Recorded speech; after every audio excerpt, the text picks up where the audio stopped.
Dear listeners, welcome back to the second part of our creepypasta series titled, I Can See People's Ages. If you haven't listened to part 1 yet, please check the pinned comment for the link. If you're eager for more, let us know in the comments below. Don't forget to like this video and subscribe to the channel so you won't miss any future episodes of I Can See People's Ages. Now, let's begin. Harley looked me in the eye, a deep-seated hatred behind her eyes. You're a goddamn chosen. I fixed my shirt and pressed myself up against the back door to the bar, still processing the events that just happened. Harley, the 300-year-old vampire standing in front of me, just tried to drain me of my blood. Instead, she ended up breaking one of her fangs and was currently giving me an "if looks could kill" stare. I'm a what now? Never mind that, I screamed. You're a fucking vampire. In a second, she was back on me, holding my mouth shut. Harley whispered menacingly in my ear, Christ, shut the hell up. You know, you might be one of the chosen and I might not be able to drink you, but that doesn't mean I still can't kill you. I pushed her off me, less scared of her than I was a second ago. A breathless laugh escaped my mouth as I ran my hand through my short brown hair. I still don't know what you're talking about. Sure you don't. Harley rolled her eyes and shoved her hand in my face. Fang pointed right at my eyeball. I can't believe I was stupid enough to fall for that nerd's trap. Where is he, huh? How far away is that little twerp, Nate? Listen, lady, I said, trying to be menacing, shoving the fang out of my personal space. You better start talking some sense or I'll knock that other fang right out of your mouth. Harley chuckled. I'd like to see you try, sweetheart, before stuffing her tooth into the pocket of her leather jacket. She looked unsure of herself, like I might really be able to knock her other tooth out. She took a few steps back and started laughing nervously to herself. Something had her spooked. Well, this is clearly an act you've got going on here. That or you really are as clueless as you look. Either way, it's been fun, but I'm getting the hell out of here while I still can. Harley threw out a peace sign as she turned to leave and melt back into the shadows, but suddenly stopped in her tracks. She let out a groan of frustration as she clenched her fists. No, shit! I scrunched my eyebrows in confusion. This whole situation was just so odd. Then again, so is a guy who can see how old people are. Going somewhere, Harley? An unfamiliar male voice rang out from the entrance of the alleyway. He stepped into the light, holding his hand out in front of him, like he was using the force. What a shame. The party was just getting started. Well, one thing is for sure, Harley was right. This kid was definitely a nerd. He wore tennis shoes, beige khaki pants, and a dark navy blue sweater vest on top of a white dress shirt. He even had big oversized framed glasses to match. Who I'm presuming to be the infamous Nate Harley was going on about earlier was tall, dark, and handsome, but I could definitely tell he was just a teenager. What was weird though was that for the first time that wasn't on TV or looking at people through a mirror, I couldn't see his age. There were no numbers above his head. He just looked like a normal guy, who, I'm still presuming to be Nate, said, "Why don't we dance a little?" He then started to flick his wrist around all willy-nilly, as if being a marionette and him the puppet master. Harley then started dancing around foolishly. Clearly, she had no control over her own actions. She hissed out angrily, "Ooh, when I get my hands on you, you're so dead." In shock and awe, I watched as this cool biker chick ungraciously flailed around by the hands of a nerd, no less. Slowly, he was starting to look less and less like a dweeb, as the air of confidence that this kid carried around him made him look almost awesome. All right, that's enough fun for now. Party's over, Nate said as Harley's movement hitched to a stop. He left her right arm in the air, knees twisted in and head down, not unlike a Michael Jackson pose. I hope you rot in hell. Harley cursed as she gained a little control back over her neck muscles and glared at the teen in front of her. She was seething mad. I think I could make out a faint stream of steam coming out of her ears. Nate chuckled as he flicked his wrist one final time. Well, at least you'll be down there right beside me. A sickening crunch filled the crisp night air as all the bones in Harley's neck snapped as her head did a 180. This was followed by the sound of her limp body falling to the gravel floor. Nate brushed the imaginary dust off his hands as he patted himself on the back, triumphantly. I felt my dinner threatening to come back up as I leaned my body against the wall for support. My vision was spinning. I don't know what I was expecting, but it sure wasn't that. That was gruesome. Jesus Christ, is she dead? I asked as Nate closed the distance between himself and the corpse on the ground. Harley's eyes were still open and seemed to be piercing my soul. Nate nudged her shoulder, checking for any signs of a reaction. All he got was her body flopping onto its back due to gravity. Nope. As if on cue, Harley's body seemed to liquefy. Nate quickly backed up as if scared to get any Harley on his pristine shoes. The mass beneath her clothes started to bubble and gurgle as it turned into this black, steaming pile of goo. The goo laid claim to the clothes and then started to permeate and seep into the ground. A second later, all evidence of the vampire's existence had all but melted underground. The only thing in its wake, a small black scorch mark. I scrunched my nose in disgust at the scene I was just a witness to. Nate just stood there as if it were an everyday occurrence. "That looks pretty dead to me," I exclaimed, struggling to keep the bile in my throat from rising anymore. In the span of 5 minutes, I'd been almost killed by a vampire, met a guy whose age I couldn't see, seen a puppet show, and watched a corpse melt. Don't worry, newbie, she'll come back. They always do. I didn't know how to respond to that. She'll rise again at the spot where she first died and became a vampire, Nate stated matter-of-factly. Great, I replied back, rolling my eyes, because that clears everything up. Hey, listen man, I heard the tail end of that conversation. Seems to me we've got something in common. You live around here? He asked nonchalantly, as if he hadn't just used the force on one of my previous bar patrons and disposed of the evidence in one fell swoop. I nodded my head behind me, gesturing to Marty's. I sleep upstairs. Nate wiped his hand under his nose as he sniffed in a quick breath of air. Perfect. I could use a drink. Somehow I, Henry West, your average bartender at Marty's, found myself sitting on the edge of a king-sized bed next to a very questionable stain in a seedy motel somewhere in backwoods Maine. Don't ask me how I got here because I'm not so sure myself. There's a good chance, however, my journey began after sharing a drink with Nate. Now normally I don't condone serving alcohol to minors, but the guy did kinda save my ass from becoming vampire fodder, so it was the least I could do. After a few shots of bourbon and a long conversation, I learned some things. First, Nate's full name was Nathaniel Beckett Wallen, and he was 19 years old. He's been kicking vampire ass for 3 years. Turns out, me and the kid actually have a lot in common. We both had near-death experiences for one. Mine wasn't nearly as bad as his, though. Nathaniel became orphaned when he was 16 after he and his family got into a bad car wreck. Their car had been T-boned by a semi. The driver had fallen asleep at the wheel and lost control of the vehicle. At first, they thought everyone in the car had passed away, but by some miracle, Nate survived. But barely. I got to see the scar on his right arm from when they had to do reconstructive surgery on it after the accident. I'm sure there were more, but I don't think he felt comfortable showing them to me. We were still practically strangers to one another. Nate also had dreamt about the woman in the garden, just like I did. He was able to elaborate more for me, though. The garden had a name. The Garden of Mara. Mara was the lady in the garden, Nate informed me.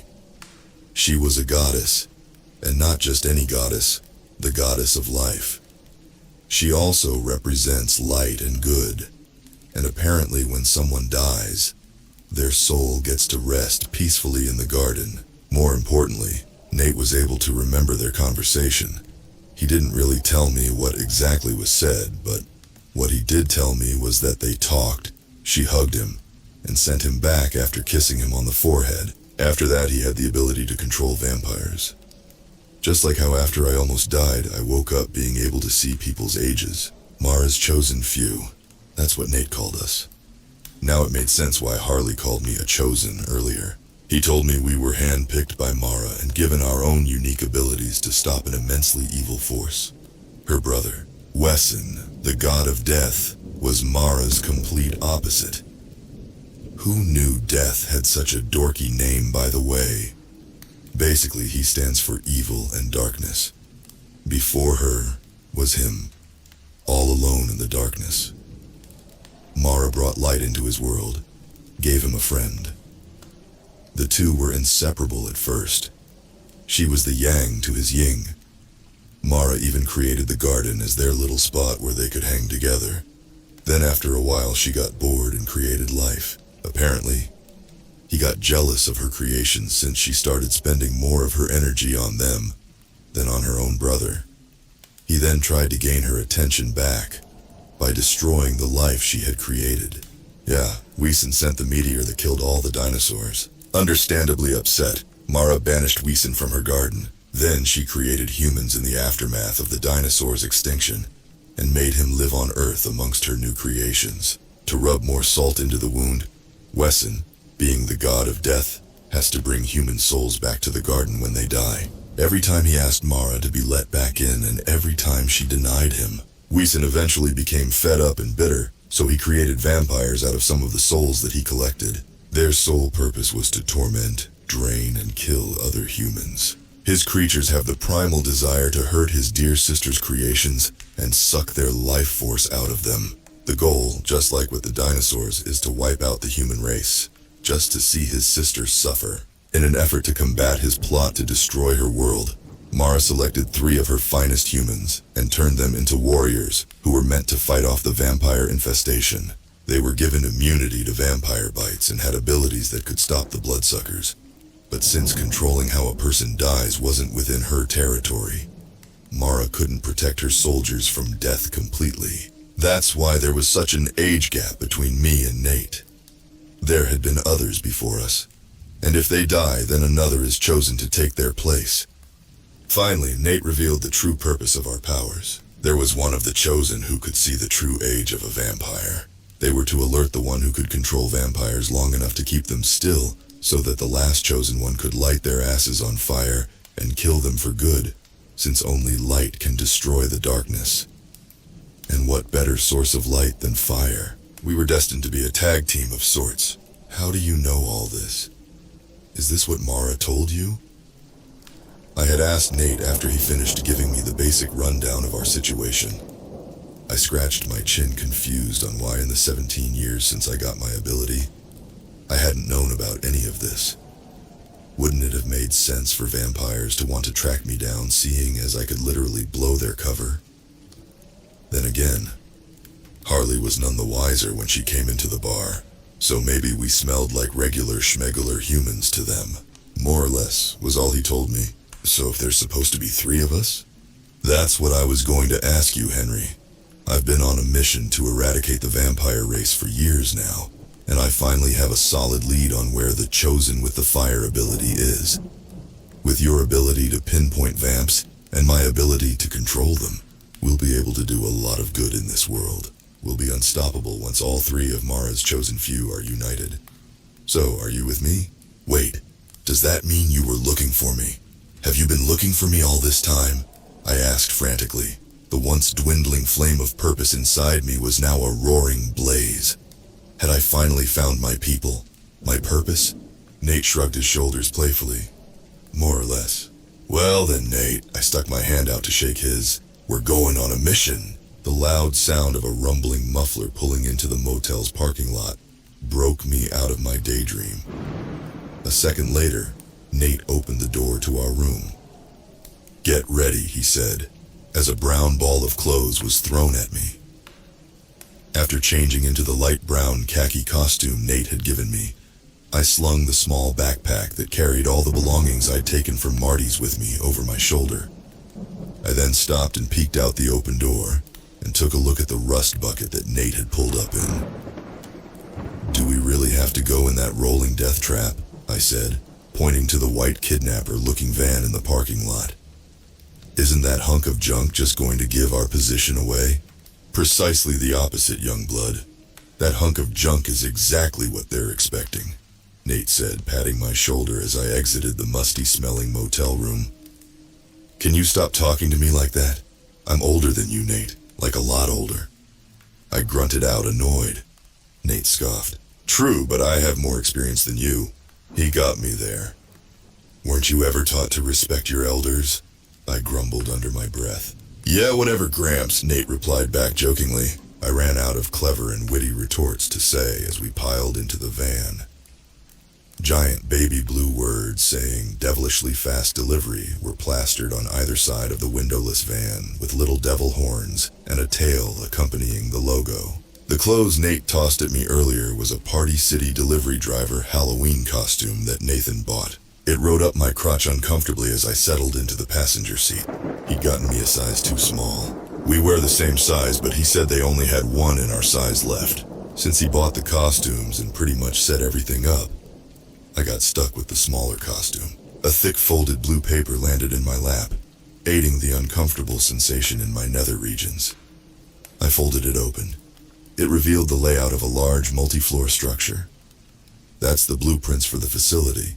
Look it over. Memorize it. Become one with it. Don't make me have to come save your ass while we're in there, Nate said seriously as he peeled out of the parking lot. We had about an hour's drive ahead of us until we got to Marvelous Maddie's mental health institution. That's where the chosen with the fire ability was being kept. Nate says her name is Emily Richardson. All he was able to find out was that she'd been locked up in that mental hospital for 4 years. Nate looked over at me nervously. Let's go over the plan one more time. I nodded politely. Clearly, Nate was used to working alone. We're posing as delivery drivers making a routine medical supply drop-off. Once we get inside the facility, our main goal is to find and save Emily. Nate points to an area on the blueprints that has been circled in red marker. We'll most likely find her here in the activities room. My intel shows this is where she spends most of her time. Why take the gamble when this might not even be who we're looking for? I asked as I skimmed over the rest of the blueprints. Well, according to my lead, it seems the place is heavily guarded and monitored, mostly at night. The security on the outside seems to be a bit more lax during the day. It also appears that Emily is the only patient in the facility. If that doesn't scream shady vampires, I don't know what does. Yeah, that is weird, I replied. Why would such a big facility only have one patient? Nate answered. They don't want anyone knowing whatever the hell it is they're doing to her in there. And by the looks of it, the activities room is in the center of the mental hospital, so we'll have to be extra careful. That room is probably the most guarded. So, what is your lead for all this? I asked after a while, trying to make small talk. An old employee that used to work there. He's human and worked on the day shift. I found his post on an internet forum by chance where he detailed his weird experiences while working there. He said there were only a few people on staff during the day that would take care of one single patient. They kept it dark inside the hospital. There were creepy guards stationed everywhere, and every once in a while, some of his co-workers would go missing. He managed to escape after he saw his friend get dragged away by a creature with very sharp teeth. A vampire, I whispered under my breath. Nate drummed his fingers on the steering wheel. That's what I'm hoping for. If there's vampires swarming the place, we'll know we hit the jackpot. I don't get it, I said as I cupped a hand behind my head. If you can control the vampires and get rid of them for a while, what exactly do you need me for? Sure, I can see their ages and everything, but you've made it this long without my help. I don't think I'll be able to help all that much.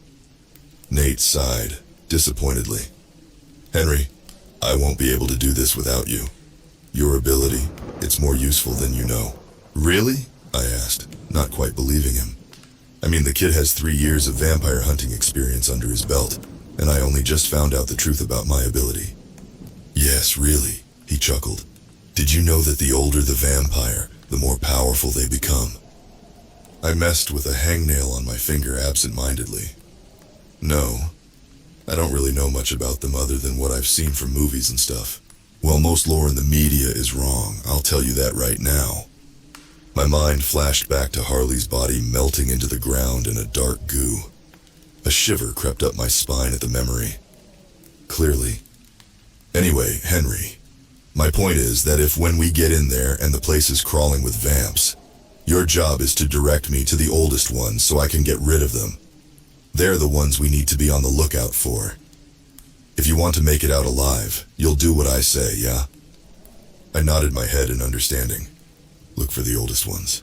Got it. Nate reached behind him suddenly, causing him to swerve in the road a little bit. A second later, there's a wooden stick in his hand that has been sharpened at the end. He handed it to me. Is this a wooden stake? I asked incredulously.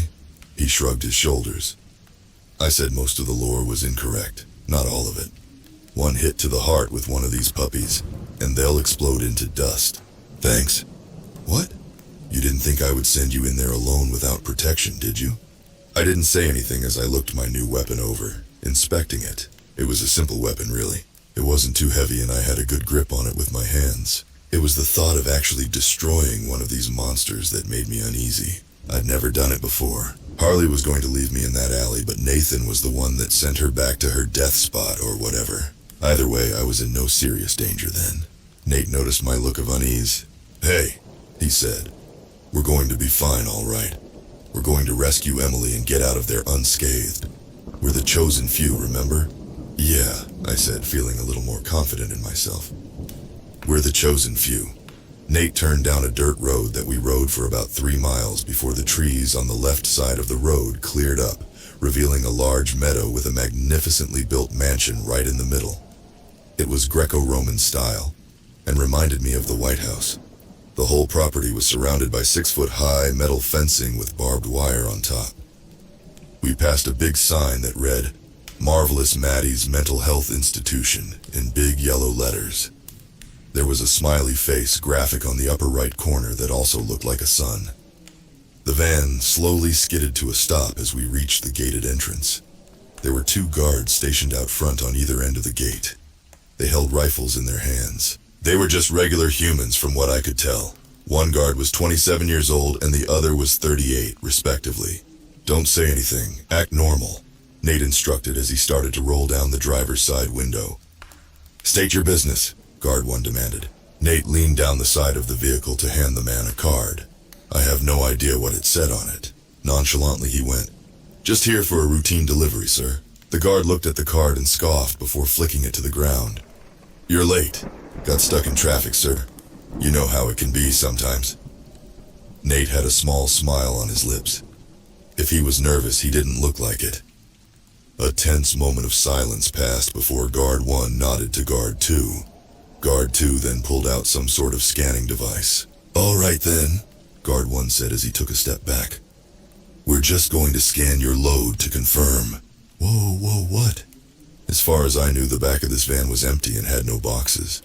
I thought Nate went to go pick it up because he rented it from somebody, not an actual delivery service. Nate shot me a testing glance as he noticed the panicked look in my eye. He shot me a look that said, Don't do anything stupid. I tried to refocus my nervous energy and redirected it towards my hands. I clutched the armrest until my knuckles went white, preparing to be shot to death. A chime sound rang out and Guard 2 walked back into position. His scanner thing was glowing green at the end. Guard 1 slapped the side of the truck twice before saying, You're good to go. Guard 2 pressed a button and the gate slid open for the delivery van to drive through. Relief flooded my body as Nate drove down an even windier road down to the mental hospital. Like I told you, Henry, Nate chuckled. This is exactly what they were expecting. A sudden pit formed in my stomach. I didn't like the implications that were behind that statement. It was then that I realized Nate could be one scary hell of a dude. 2 orderlies waited for us inside the delivery bay when we pulled up. One was a guy and the other a girl. They both wore white scrubs. I quickly slipped my wooden stake on the inside of my khaki jumpsuit when I got a look at their ages. Guy on your left is a vampire. He's 150. I whispered to Nate as we got out of the vehicle. He gave a curt nod to let me know he heard me. Well, he started as opened the back of the van up, revealing several boxes of medical supplies. It's been a long drive for the both of us. Mind showing the way to the bathroom? The girl nodded her head politely as she pointed down a nearby corridor. The restrooms are down that hall. Should be the last door on the left. Nate and I thanked the woman as we briskly made our way deeper into the facility. Why didn't you dust that vamp? I asked. Because he wasn't alone. That woman was there, he answered. What if he kills her? He won't, Nate reassured me. Not if he doesn't want to bring in all those boxes by himself.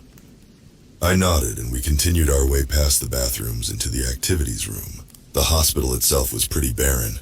It was eerily quiet except for the buzzing of the luminescent lights installed in the ceiling. That only added to the creepy ambiance. Nate's lead wasn't lying about them keeping it dark in there. As we got closer to the middle of the building, lights became sparse, and every window we passed was covered with thick black-out curtains. We were definitely in the right place. Every now and then we would encounter a stray bloodsucker or two. I would yell the age of the vampire I saw and then point. Nate would do his thing, and the vampire would melt into the ground, being sent back to the spot they died and became a vampire. If I remembered the blueprints correctly, we should have been down the hall from the activities room. Nate stopped me suddenly, his hand pushing my chest back. Something doesn't feel right, he told me. What do you mean? This all feels too easy. We've only come across a couple of vamps and our prize is right down the hall behind a single door. You're right, I confirmed as a pit started to form in my stomach. This didn't seem right at all. Not if they were guarding the one person that could actually kill a vampire once and for all. Get in the activities room and check on Emily, Nate said as he placed a hand on my shoulder. I'm going to go check things out. Before I could protest, the split up and go along with him. Nate was already halfway back to the corridor entrance we had just come from. I grabbed the stake I had safely tucked away and armed myself with it as I cautiously made my way closer to the closed doors that should lead to the activities room. All I had to do was walk around a corner, and I'd be there. With each step I took, the more this feeling of dread consumed me. Something bad was going to happen, and Nate wouldn't be there to save me.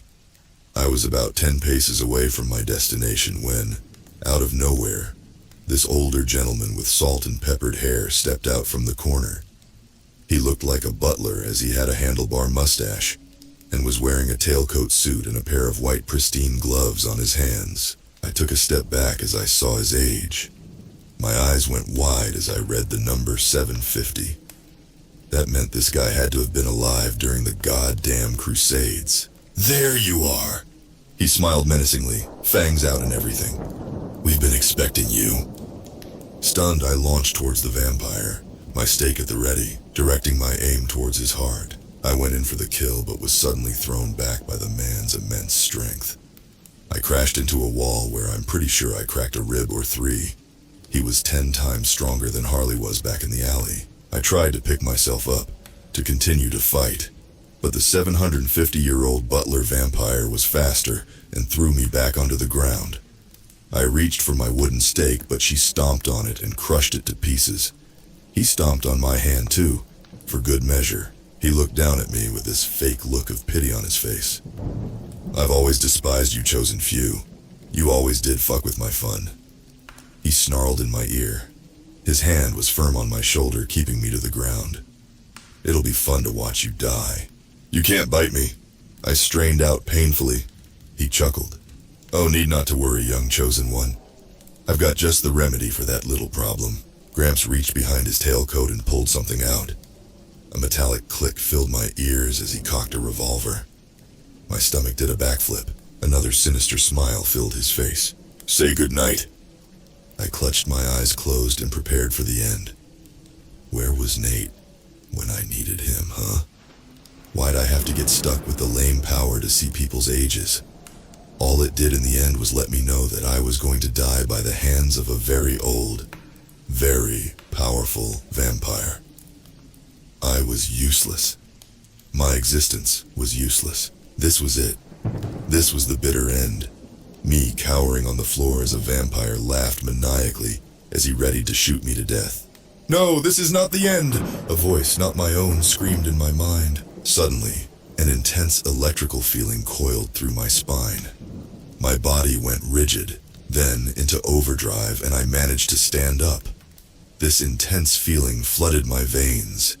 It was a mixture of energy, anger, and power. A feeling I'd never felt before. It was almost intoxicating. He tried to come at me again, but another jolt of electricity shot through me, and Gramps the vampire was stuck in place. I looked down at my hand, out in front of me, like I was using the Force. "No," he said in disbelief. He tried to make a run for it, but was unable to move from the spot I'd glued him in. Instinctively, I flicked my wrist. With a sickening crunch, every bone in the man's body shattered into a million pieces. His deformed body skin shell fell to the well-polished linoleum floors. It's like right as he hit the floor, he started turning to black smoky goo. I barely had time to process what just happened before I was alerted to another's presence. "What the?" another vampire said as he peeked around the same corner Gramps had come from. He looked much younger than the other vampire, with long blonde hair and blue eyes. He gave off surfer dude vibes. My hand flexed out again suddenly, directed at the 400-year-old vampire who just witnessed me kill one of his kind. "Boss, is everything all right?" I heard another vamp say from further down the hall. The vampire in front of me stared at me with scared, wide eyes. "Everything's fine," I whispered, a hastily formed idea filling my mind. "Go back to your post." "Everything's fine," he said back, repeating me. "Go back to your post."